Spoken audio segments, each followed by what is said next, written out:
What's going on, everybody? It's that day, another good day to get real with your guy, Ronald E. Smith.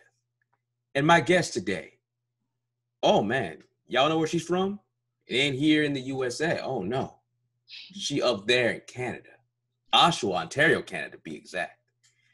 But ladies and gentlemen, my guest today, she is not shy about who she is. And she'll be upfront with you about everything that she does.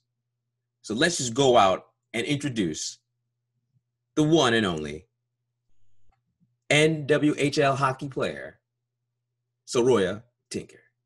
How you doing? Hey, I'm doing well. Thank you so much for having me on. I'm excited to share my story and answer any questions you have. But yeah, let's get going. The thing about the people that you don't know about Saroya is that while she is a hockey player, that wasn't the only sport that she ever played. I mean, like if she could probably put down a list of athletic sports that she's touched upon. And I was actually shocked at the one she played. So I got to know, when you were starting out, how in the world did you even find hockey when you were playing all these other sports? Yeah. So, I mean, growing up in Canada, I feel like everybody is pretty involved in hockey. I mean, we always say we're born with skates on. Everybody here, everybody loves the hockey culture. Everybody loves the rink, the ice. But for me, I played just about every sport growing up. But my dad grew up in Scarborough, which is kind of the ghetto outside of Toronto, and he loved to play. He never played competitively or anything like that, but he just really loved the game and had experienced a lot of racism in it. So with that being said, me and my three brothers, we have all played hockey. I mean, myself and my 10-year-old brother are the ones that have continued with it. But my dad just really wanted to put us in the sport to kind of prove people wrong and let our talents show for ourselves and let people know that Black people are here and we're ready to play hockey. Your father loved playing a sport that is the majority doesn't have African Americans in it. Like, wherever you look, there's probably, like, count your hands how many you can find. Yeah. So for him, what gave him to think about playing this sport when there's countless other sports that he would want to play?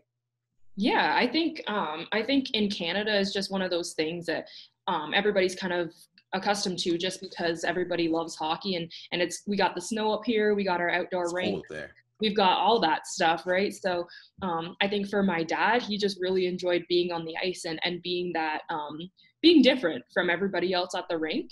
My dad is an amazing person. I love my dad so much, but he's also he's the most kind and like loving person ever. So he's very non-confrontational. And I think that with that being said, that he wanted to put us in the sport to kind of follow in his footsteps and make that path for other people.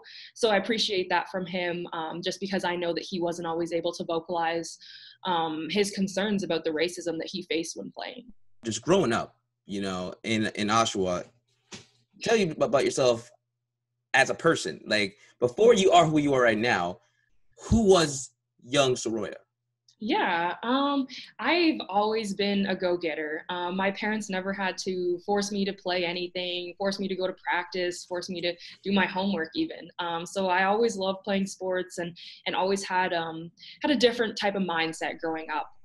I think as an athlete, every athlete needs that mindset of, you're gonna overcome any challenge that's in your way, and I definitely have that and have proven that throughout my career. But I think as a young woman, I was always very outgoing. My family likes to call me extra, but I think with that, I'm the voice for me and my siblings. My brothers are more on the quiet side, especially my older brother and the 20-year-old, but myself and Malachi's 10, we're a lot alike in the sense that we don't hold back in what we're you saying. Get in trouble? You got all the brothers in trouble now? Okay, I see this. But yeah, we don't hold back in terms of what we believe in and what we want for ourselves. So I think I always lacked a bit of confidence growing up, but I always knew that it was my goal to be the best at whatever I did. And I think that throughout my career, I've proven that, because I've always been a straight A student. I've always gone to practice. I've always been a leader on all my teams. And with that, I think that in the past few years, I've really come into my own, and I know who I am now. And I know that I am a strong Black woman, and that a lot of other younger girls look up to me. And it's my job to show them how they can become somebody who's amazing as well. And like you said, you were the captain of majority of the teams that you played for in school, Yeah. and even all the accomplishments you did for your freshman, for junior and senior year, like female athlete of the year. I mean, like class close to 3 times. Like, Yeah. like that's amazing. But how you said that you want to be an example for young Black girls and just young Black people just to believe in themselves. Yeah. But that confidence that you have now, you know, it's amazing how you were able to build it, because during all the times before, there were also times for yourself that you struggled with your belief. I mean, by the time you were 12 years old, you started having an eating disorder. Can you discuss about that? Yeah, for sure. So I think I would say just my senior year, I've become more comfortable talking about it, just because I know that I'm not the only one. So I would say growing up, I always was pretty self-conscious about my body. I've been about 5'9", 5'10" since the 6th grade. So I was always bigger than all the boys, stronger than all the boys. And I think that just led to me having some sort of insecurity of being that big force, whether that was on the court, on the field, on the ice. So with that, I mean, I think any female athlete has endured these challenges, and not all are open to talking about it. But I think for me, it was that pressure of wanting to look the best that I possibly could, and doing whatever it took for me to get there. So whether that was starving myself throughout the week and just binge eating before my game so that I have enough energy to play, or running I remember I would run for an hour almost every single day, on top of my practices, on top of my lifting, on top of all my other school sports, just to look the way I thought I wanted to look. Where now I think I know who I am, and I know that I'm beautifully made. And I think with that being said, I think that I just want to be that inspiration for the younger girls, because I know that these struggles are very prevalent in women's sports, and it's not always not a lot of attention is always brought to it. So I think it's important for all women to be comfortable in their own skin, and not feel the pressures of trying to fit in and look a certain way. And for this, because that's a lot of stress on yourself. I mean, look, like you said earlier, you were a straight A student. You know, Yeah. you always bust your butt every time. But now that mental self of yourself is of saying that you don't like yourself. You're always looking yourself in the mirror and saying, I don't like this, I don't like that. And you're just working yourself to the bone. Yeah. How are you even, by the time you did hit senior year, like how were you even able to finally get that mental belief that I can be better? I know I can be better through all this, no matter what I'm dealing with right now. Yeah. I think that just comes with maturing and getting to know yourself better. So I know for me, I wasn't comfortable going to therapy my freshman year of college. I wasn't comfortable talking about what I was going through. But along with that, it just led for my troubles to get even deeper and deeper. So I learned to open up and talk about my experiences. I wouldn't say, I think anybody who knows me knows that I'm pretty bubbly and outgoing and positive for the most part, but I am a hardo. I am hard on myself, and I am hard on the people around me, just because I do expect that same energy back from them that I give them. So with that, I think that I do have that level of competition in me, but sometimes I take it to a different level with myself that I don't need to. Whereas I need to know that I'm good enough, and know that I'm okay, and know that everything's going to be all right, and let people get to know me. So I often have a straight face. I'm a pretty straight faced person when I'm playing, which often leads for me to look like, I guess, the angry Black woman. But that's not the case when people get to know me. I'm not the angry Black woman. And I think that when people get to know me, they often see that and respect me more for being able to open up and get to and allow them to get to know me. Building off that, Mhm. especially with everything that's clouding your mind, and then overcoming those thoughts and those ideals, then the decision comes for yourself when, as for every student, you know, when time you reach senior year, you gotta decide which school to go to. Time Yeah. to go to college, and of all, you're from Canada, and so I would love to know where the decision came for you to go to Yale. And side question too, were there other schools that were on your mind as well? I would say my recruiting process started probably in the ninth and 10th grade, receiving emails and phone calls from state schools, Oh, and they then wanted you eventually, quickly. Look at that. yeah, and then eventually the Ivy Leagues. Hockey recruits very early, which I think isn't very helpful for younger women, but again, that's how the NCAA recruits us. But I would say by the end of my 10th grade year, I was still a straight A student, still very focused on school and love to learn. So with that, I recognized my offers from my state schools and other schools that wanted me to play for them, but at the same time, I knew as a woman in sport, I'm not going to make $1 million playing hockey. So I figured that it would be best that I use my intelligence and let it take me to an Ivy League school.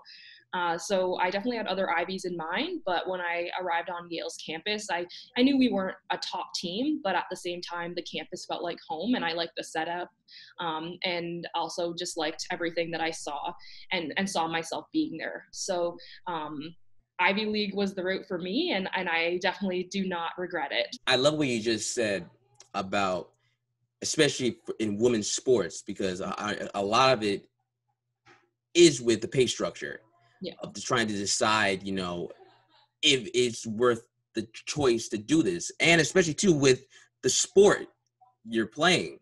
You know, women's NBA has been going through their up and down battle just to get for the pay scale for themselves. Yeah. So, were you even hesitant at any time to say maybe I should even go to hockey? Maybe I should just go try basketball? Yeah, to be honest with you, I think my main loves were soccer and basketball. I had always played rep soccer growing up. I was always very competitive when I played soccer and also basketball. So I did have to choose between those three sports, but I had made the under 18 national team and had won a silver medal with Team Canada. In my senior year of high school, and with that, my dad figured that hockey was the best choice for me, seeing as though I seemed to be flourishing in that the most. So that's how I continued my career in hockey. Was your dad ever hesitant for that choice, knowing the things that come with it, the negatives for you for yourself as an African American?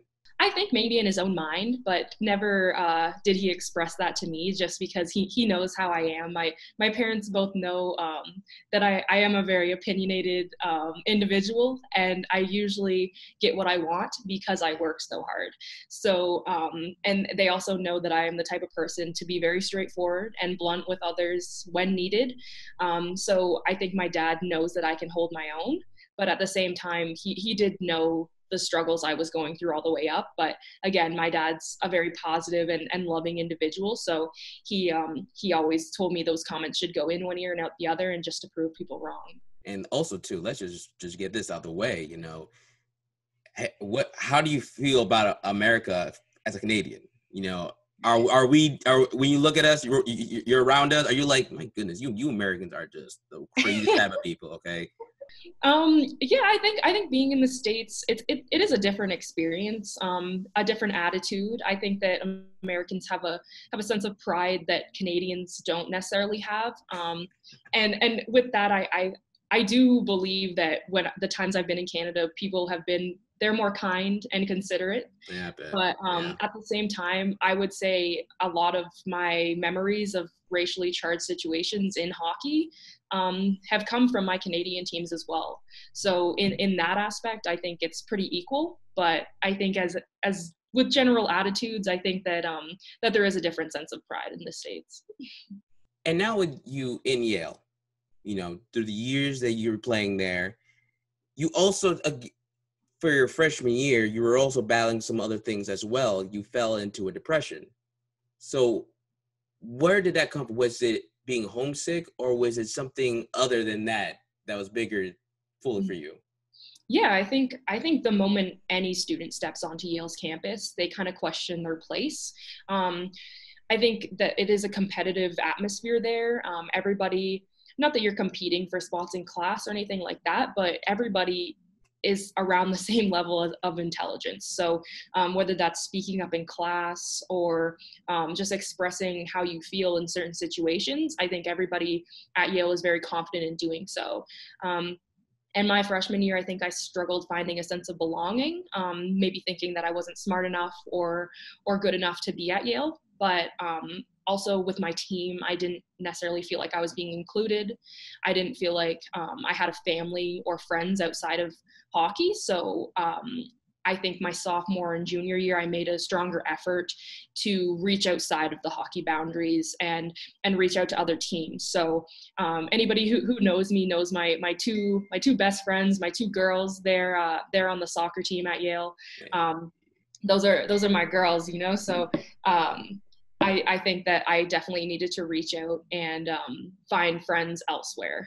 So I think my depression definitely led from me feeling like I was lonely and not having a place on campus. And it's so hard because especially too when you're not from an area, you know, Yeah. you're alone, and then you're trying to group in with teammates that, you know, you think we'll bond, we'll become best friends, but half the time is for any athlete, that's not the case. But it's also Yeah. college, you meet new people and you can meet friends anywhere, just like you did. Yeah. But as to bring it up to again, as you've always been saying, you're not one to shy about who you are, and you're blunt of who you are. At one point during this, you did say that you hated this game. You know, you hated a game that you were not only very great at, but a sport that you thought you could build something on. So when did that even cross your mind? That became the main thought in my head when I felt like hockey just became a chore and it felt like it was my job outside of school. So I just remember coming into the rink with my headphones on. I mean, maybe interacting with a few teammates saying, hey, how was your day? But also knowing on that same end that they didn't necessarily care how my day was, which was upsetting to me just because I didn't feel like I was included and had many friends on my team. And I don't have trouble making friends, but I just felt like I didn't necessarily connect with anybody. So that led to me just putting my head down and putting the work in that I needed to do in order to be that shutdown defenseman for my team, regardless of whether they showed that same energy back to me. So I think when it became a chore and when it became my 40 hours a week outside of school job, that's when the disconnect happened and made me hate the sport and make me not want to be at the rink. But overall, I think from that, I've learned that having coaches that make an effort to get to know you can change the game completely, because that's what happened for me my senior year. What did your coaches do to help bring that love back for you for the sport? My freshman, sophomore, junior year, we had one coach that didn't really listen to my concerns. And then my senior year, we had all new coaching staff, which I was very worried about, but at the same time had faith in. And Coach Mark Bolding, he definitely helped me because he sat down and he got to know me. He got to know me as a person and he got to know me as a player. He got to know how to coach me and how to approach me in certain situations, being the person I am. And with that, he respected me. He respected me as one of his players and respected me just like he respected the rest of my teammates, but also made an effort to get to know me on the levels that a lot of my teammates didn't. Throughout my 4 years. So whether it was just me going into his office and kicking back and having a conversation with him, or I mean, I let him into a lot of personal parts of my life as well. So with that being said, I think that it's just imperative that coaches get to know their players on a personal level so that they're able to coach them to the best of their ability. And that is important too, because it's all like you just said, connection and just the player and coach bonds. Because it does help. You know, of course, your coach is going to make you do things, going to make you feel like, oh, coach, leave me alone. I'm done. All right, let me rest. That's the whole point. But you're still in there. You're still in a sport no matter what. you're still in a sport that is the majority of a white sport. Yeah. And I can imagine now you're in Yale through these 4 years, thinking about the experiences that you are seeing and feeling as a Black woman in a white dominated sport. Mm-hmm. So how was it now in college? Like the experiences now you were feeling during all that? Coming to an end of my senior year, I wasn't playing. I hadn't planned on playing professionally. I had accepted the fact that my career was over, simply because I just didn't love playing anymore. I didn't love being at the rink. But Coach Mark, he convinced me to enter the draft and told me that my talents were going to waste if I didn't enter the draft and play professionally, just because I do have that level of play left in me. But I think that now I'm so thankful for the Black Lives Matter movement, because I feel like I'm finally being listened to. I think that I finally found a way to let my voice be heard, and others are so interested in hearing my story as well, because it is one that can be so influential to younger Black women, whether they're in the sport of hockey or not. I think that it's something that I've made an effort to do and be an advocate for that. What is something for people that don't understand how it feels to be a Black woman in playing hockey? What is something you can tell them that they wouldn't understand unless they were in your shoes? To be honest, I had never played with another Black player until my senior year at Yale. So essentially, currently the last game of my career, the last year of my career. So with that, it's the little things, it's the microaggressions, it's the side comments, it's the music, it's it's things as simple as that. Because like, I know for me, I don't enjoy listening to country music to pump myself up for a game, so I have my headphones in, and it seems like I'm being ignorant towards my teammates, which isn't the case. I just have a different way of pumping myself different up. Taste. Yeah. Or the example that I love to use is Kirsten Good. I call her Goody. She's like my little sister, and she was the freshman on my team last year that I got to play with. But it's the little comments that are made, the privileged comments where, you know, you kind of look around for the confirmation around the room that what was said wasn't okay. And I've never been able to do that until last year. So I was able to have that eye contact with Goody and be like, oh no, like that comment wasn't okay, and have somebody in the room that understood the way I was feeling. And it's things as simple as, I mean, boring her Cantu after games, boring her like, you know, it's things as simple as that makes you feel included. So I think as a Black woman in the game, there aren't many people to look up to, and there's not a lot of representation. So right now, we've got myself, you got Sarah Nurse, who is a Team Canada Olympian. You got Blake Bolden, who is an NHL scout for the LA Kings, who just scouted Quinton Byfield, and you've got Kelsey Colzer, who is now in a coaching position and graduated from Princeton. And those are really the 4 Black women in the game that these younger Black girls have to look up to. And you look at their white counterparts, and they have so many girls to look up to. So I think that representation for Black women in the game will be so important. Do you feel or understand why a lot of Black people wouldn't play hockey? Because a lot of people who play sports, like example basketball and football, it's a lot cheaper to go get a basketball and just shoot a hoop, or to go play football. And the only thing is that, yeah, football ain't cheap at all too. But there's also sport in the process of just getting a football, joining an inner city team and growing with that. How do you get an understanding of why some Black people wouldn't jump on a sport? Because like you just said, also lack of representation. Yeah, of course. I think affordability is a huge part of hockey. I recognize I truly recognize the sacrifices my parents made for me to play, and all the money that was put into me and my career. But with that being said, like, I'm fully understanding that there are people out there that can't afford it at all. So for me, I recognize the fact that I have been privileged in the fact that I can find equipment, whether that was used or new. But for me, I never had a new equipment until I got to Yale. So I come from a middle class family, and would say that I've always had everything I've needed, and the majority of things I've wanted as well. So, but I know that hockey is an expensive sport, and I think in terms of other Black majority sports like basketball and football, it's easy to go pick up a ball, and it's easy to, you know, get on the field with your cleats.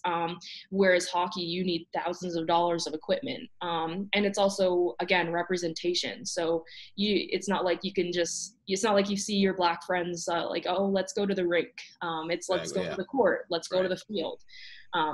So I think that's a big piece of the hockey community for sure. And side note, just a little fun little thing. I just got to know. Yeah. You say that sometimes your colleagues down in Yale are playing some country music. Well, I always rock with Chris Stapleton. He's my guy forever. I don't know a lot of country. So I got to know for you, what playlist songs, top 3, would you always jam out to get yourself motivated? Oh, geez. Anyone besides Beyonce? That's too easy. You can't do that one. I really love Young Thug and Pop Smoke. Ah, okay, there we go. Okay. Yeah, so I'm not even like a hardcore let's get like amped for this game. I'm kind of more like a chill, just kind of vibe, like not be in my head, just kind of vibe out. So Young Thug definitely helps with that. And then the times that I do need to ramp it up a little bit, Pop Smoke got it. Would you be tempted sometimes when you put the music in, you're like, let's go. Yeah. Your teammates like, what in the world is she doing to? Oh no, for sure. I remember when Mo Bamba came out, the song, yes, and I had played it in the dressing room, and everybody was like, what? Like, what is this? Like, change. And I'm like, okay. And then 2 weeks later, they're all jamming to it, and I'm like, guys, I showed you this song 2 weeks ago. Like, damn, now y'all just realizing that it's cool because like everybody's listening to it. Coming late. Look at this.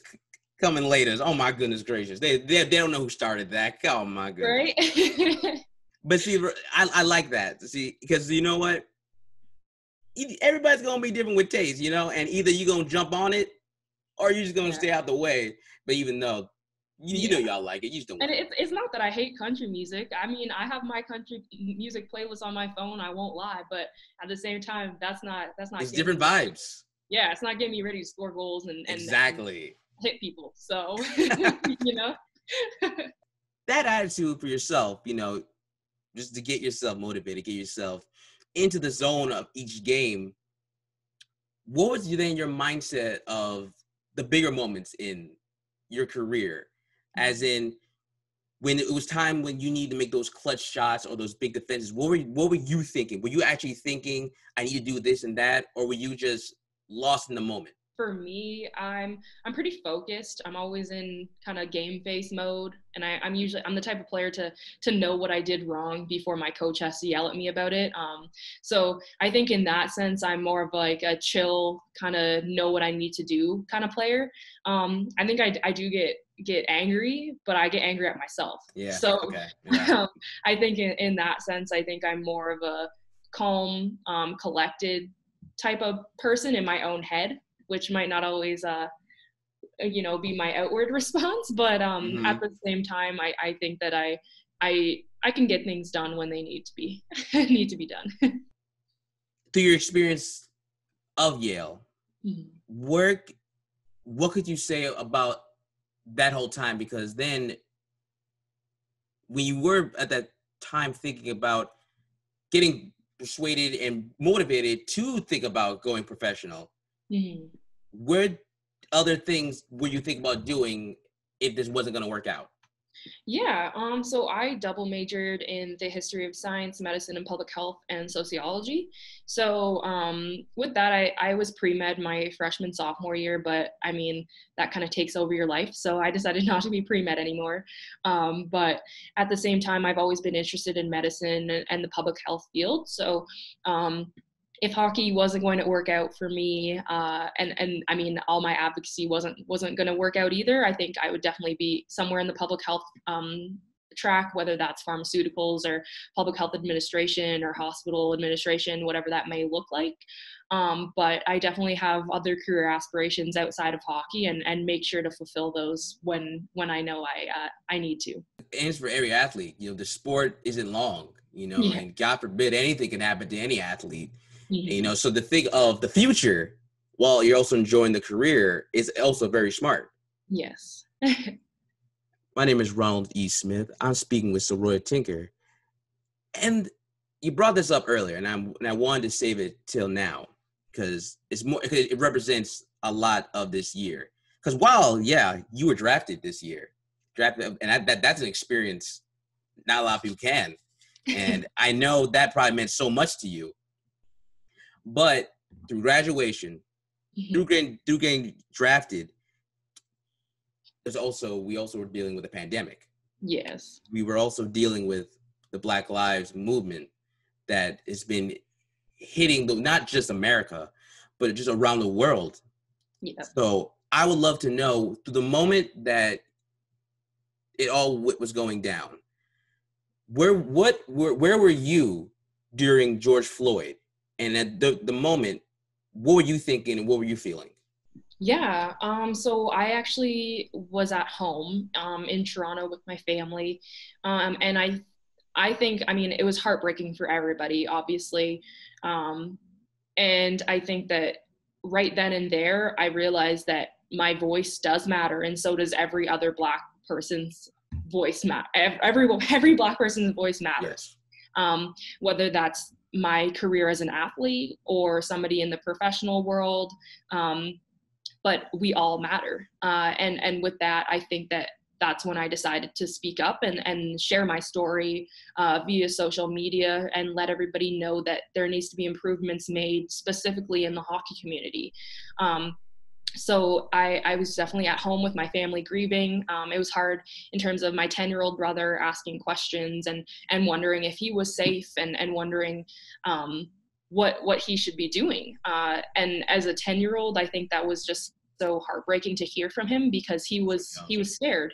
And I definitely don't want that for any of my brothers. So I think just allowing my family to grieve and grasp a better understanding of how these things happen in the US and how Black lives haven't mattered a lot in American society over so many years, as it's systemically ingrained in American society. So with that, I think that a lot of grieving was done, a lot of self-reflection, and a lot of hardships between my friends, other colleagues, and my other Black counterparts that I interact with on a regular basis.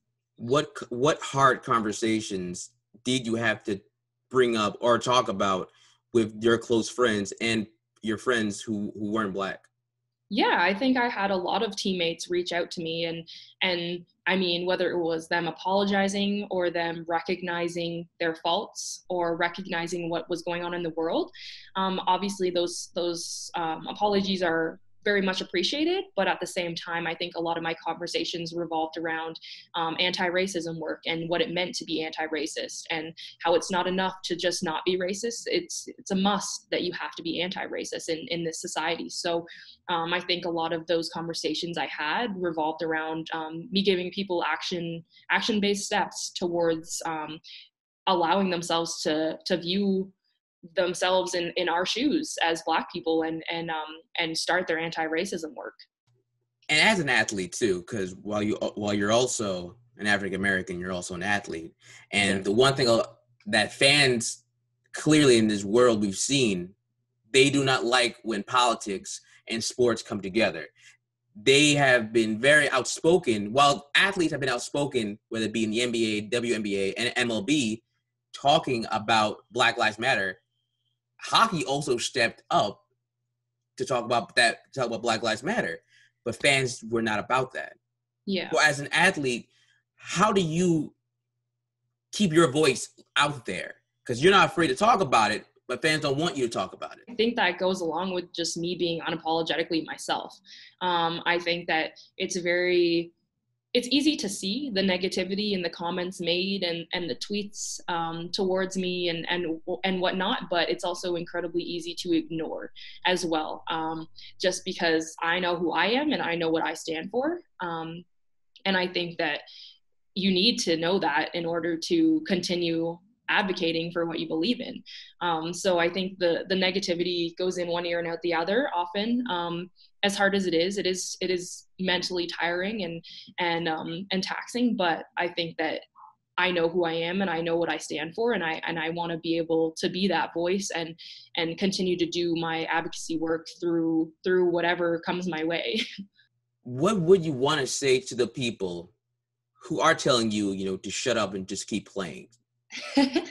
I honestly would like to tell them to reflect on themselves and reflect on their own personal experiences. Just because I know that their hate and anger in their comments doesn't come from what I said. It comes from deeply rooted issues that they have. Right. So in that sense, I encourage people to look into themselves and learn where they've gone wrong and where they've been miseducated, and to re-educate themselves, because I know that is not my fault. It's also not my fault. It's not my job to educate them. But at the same time, I do recognize that there are gaps in people's education, and I think that it's up to them to educate themselves, and that's on them. So I will provide as many resources as I can and provide myself as a resource. But if they're not willing to open their ears and listen and read and educate themselves, then that's on them. See, blunt, not afraid to say one thing. And see, with that and everything that you and all of us experienced through all these moments and the growth of the movement, and just trying our best to educate ourselves and just to keep everything alive and push for change. For you, you also were able to push yourself out there to get more involved in a lot of things. So I'd love for you to speak upon that. Yeah, so I'm so happy that I decided to use my platform and have a voice, because I've been involved in multiple things that have influenced the hockey community. And one of my main volunteer positions currently is with Black Girl Hockey Club. The owner of Black Girl Hockey Club, Renee Hess, is an amazing, influential woman, and I look up to her a lot.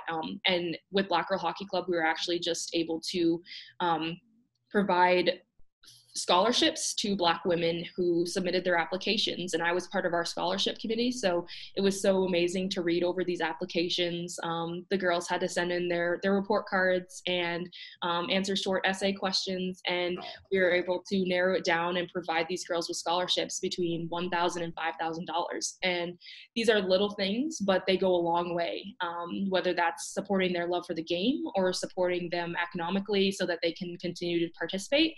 But I think that if I didn't use my voice, I wouldn't be involved in things like this. And this is what I feel like I have been set out to do, and this is what I want to continue to do, and love myself and love the position that I'm in.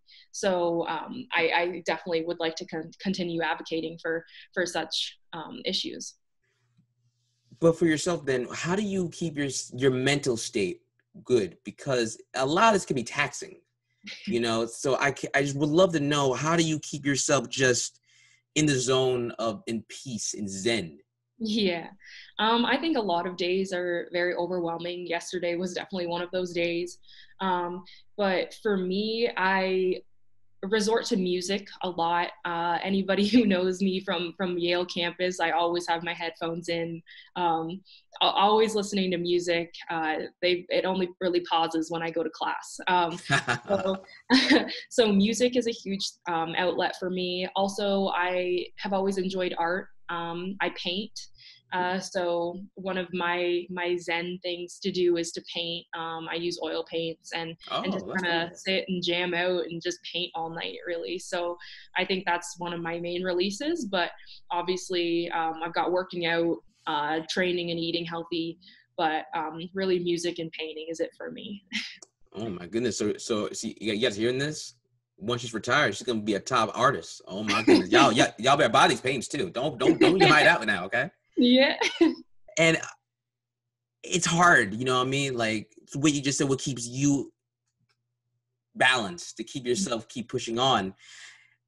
Everybody needs to find that, because especially this year alone, it's been so stressful. Like a lot of it feels like it's always negative after negative after negative. Yeah. So if you could tell anybody who is listening to this and they are feeling the same things you're feeling, and this year is coming to a close in the next few months, what words would you give them to keep them happy and to keep them looking towards the future? I think to just let people sit back and realize what makes them happy, whether that's eating a bunch of food or taking a warm bath or painting like I do. I think that it's so important for people to find what makes them happy, and whatever it is that makes them happy, to accept that and be unapologetically them. I think that it's so important to embrace yourself and embrace your own personality, and embrace your own flaws. So I think when people are able to be unapologetically them, they really come into their own and are able to stand up for themselves and love themselves on a whole other level than they ever have. I like that. That's some honest, good words right there. For sure. And now that you are a member of the Metropolitan Riveters, you know, and as this, you, like everybody else, soon you would hope to get yourself with your team and move on for the future, but you're also still advocating for Black justice, yes, and just representation in hockey. And as you move on with that, what do you hope to do to just keep that voice alive in, again, a sport that is mostly dominated by white people? I run my mentorship program for young women, whether that's women of color or white women that play the sport. But I think my goal is just to continue to inspire women to hop in the game and realize that we do have a place in hockey. I love interacting and love receiving messages from young girls that look up to me and that I can provide advice with. So whether I have to hop on a Zoom call or reply to a bunch of DMs, I'm always down to do it, just because I know that I didn't have that person when I was growing up, and I didn't have that representation to look up to. So I think with that, I'm going to continue to mentor young women and be that life coach for them and provide them with that advice that they need and that extra support that they may not have. Do you wish that at the things that you want to give, like, you're so giving, you're so willing to give out and want to help so many people, do you wish there was people like that for you back then? Of course I do. Yeah, I think that it would have changed the I can't speak. It would have changed my whole career. I think I would have had somebody to look up to and somebody to model myself after. So I think that with the game moving forward, we have to realize that we are the trailblazers of this. And although we didn't have somebody to look up to, we have to look deeper into ourselves and realize that that since we didn't have that person that we wanted, we got to be that person for these other young women. So I definitely think it would have changed my career and changed who I looked up to and who I wanted to be like. But at the same time, I realized that I've been blessed to be put in this position to be that go-to person and be that trailblazer for other women. I'm speaking with Saroyatinker, and let me just tell y'all right now, okay? I've loved everything she has said. She is so pure who she is, and she'll look you dead in your eye and tell you, this is me. You don't like it, kick the door, get out of here. I like that. I love that straight up about her. But Saroya, before I bid you farewell, what we do here in Getting Real, we love to just have our guests speak about the people who have helped them, who have pushed them, picked them up when they couldn't walk anymore. So this is the shout out time. So right here, right now, I want you to show love to anybody, any person who may there be, and give them the love that they deserve. The floor is yours. For sure. Obviously, I mentioned my dad earlier. My dad is a huge supporter of my career. But with that being said, my mom also is. My mom is badass. I think she's the reason why I have the personality that I have. As I said, my dad's pretty non-confrontational, but my mom will tell you how it is. And I definitely respect her for that and love her. And then also my girls, Ariel Shavrin and Michelle Alozi, they both play for professional soccer. They're just my go-tos. That's my squad. I love them. They were on Yale soccer. They know what they mean to me.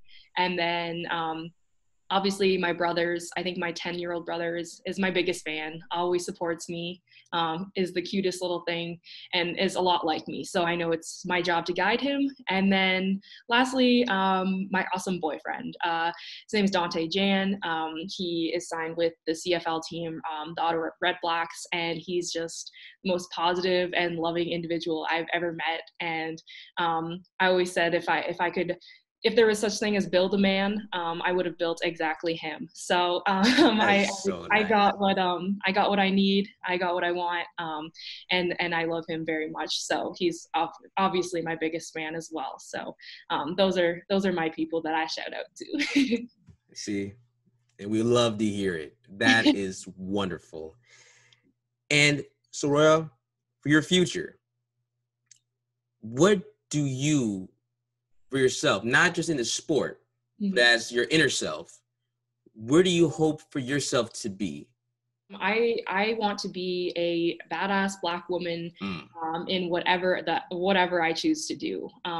So whether that's a position with the NHL, which I really hope that I can get in with and find a position that will benefit others as well as myself career-wise.